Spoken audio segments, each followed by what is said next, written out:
Attorney General William Barr sought to reassure Congress and the public that the Mueller report will be released, promising in a new letter that everyone will soon be able to read it on their own.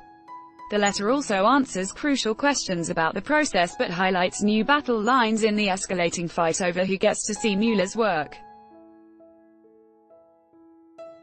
Barr's letter comes as Democrats have become increasingly concerned that the Attorney General wouldn't make the full text of Mueller's report available, after he released a brief, 4-page summary of the findings less than 1 week ago.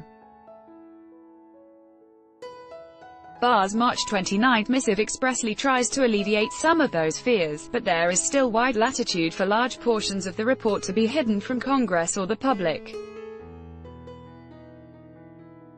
I share your desire to ensure that Congress and the public have the opportunity to read the special counsel's report, Barr wrote in a letter addressed to Senate Judiciary Committee Chairman Lindsey Graham and House Judiciary Committee Chairman Gerald Nadler.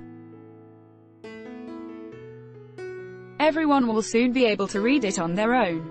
Read more. Robert Mueller's work is done. What happens next is up to William Barr. Barr's letter revealed new details about the process of releasing the report, including revealing its length, nearly 400 pages, not including tables and appendices, but while some of Democrats' concerns may have been allayed, they are already gearing up for a new phase of the fight.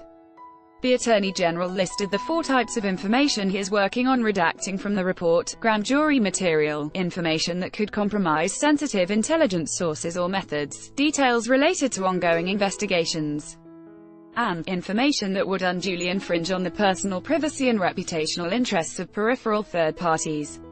Questions have lingered over what material to do with President Donald Trump that Barr might redact.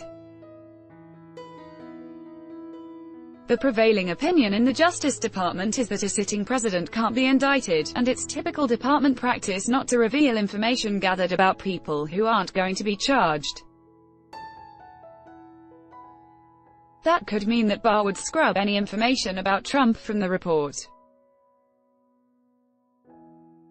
By citing peripheral third parties, Barr seems to imply that Trump won't fall into that category. Still, depending on what Mueller's report contains, it's not clear how lengthy or significant the redacted sections will be. Congress is already pushing to see the full report with no redactions. Congress requires the full and complete Mueller report, without redactions, as well as access to the underlying evidence, by April 2. Nadler said in a statement released shortly after the letter, establishing the push for access to redacted materials as the new front in the war. If the department fails to make the Mueller report public in its entirety and turn over the underlying evidence to Congress, it may be actively facilitating a cover-up, said a Democratic House staffer. Another key question about transparency has been whether the White House would get access to the report before Congress to make executive privilege claims. This, Senator Chris Coons of Delaware, a Democrat on the Judiciary Committee, tells Time, is where the ideological views of the Attorney General may have the greatest potential to threaten the transparency of the report. Many Democrats worried that Barr's strong views of executive power would make him deferential to broad assertions of privilege by the White House. But in this new letter, Barr says explicitly that he doesn't plan to go down that road at all. Although the president would have the right to assert privilege over certain parts of the report, Barr wrote, he has stated publicly that he intends to defer to me. Accordingly, there are no plans to submit the report to the White House for a privilege review. Responding to that news, Trump said Friday, "I have great confidence in the Attorney General, if that's what he'd like to do. I have nothing to hide." That may be reassuring to Democrats, along with the fact that Barr could have sent another summary to Congress instead of the report itself.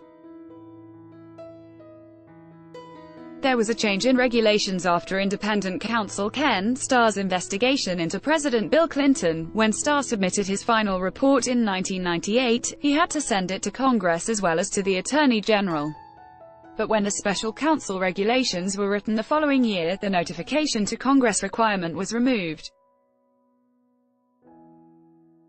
That means that Barr has almost sole authority over what information to share with Congress and the public, and he does not have to provide the report to lawmakers. Democrats had begun to ramp up pressure on Barr to send him the report itself rather than another summary. "We don't need you interpreting for us," House Speaker Nancy Pelosi said, referencing his March 24 letter. "It was condescending, it was arrogant, and it wasn't the right thing to do." In his new letter, Barr chastises those mischaracterizing his previous letter. "My March 24 letter was not, and did not purport to be, an exhaustive recounting of the special counsel's investigation or report. I do not believe it would be in the public's interest for me to attempt to summarize the full report or to release it in serial or piecemeal fashion," he wrote. Barr says he anticipates being able to release a redacted version of Mueller's full report by mid-April. Barr's latest letter removes some of the crucial questions about points in the process where large chunks of Mueller's report could have been scrubbed. If Barr plans to release the report itself, not a summary of it, and doesn't plan to show it in the White House in advance, Congress and the American public should learn many new details about Mueller's 2-year-long investigation in a matter of weeks. And that won't be the end of Barr's input. He also said he would testify himself before both the House and Senate about the investigation. Graham accepted his invitation to appear before the Senate Judiciary Committee on May 1. Republican Rep.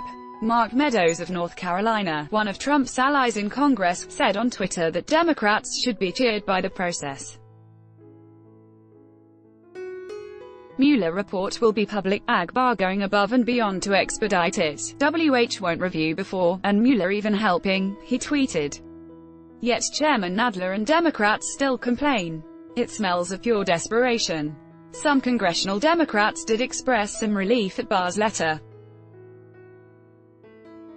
"I'm pleased that he committed to a public release of special counsel Mueller's report and wholeheartedly agreed that everyone should have a chance to read it."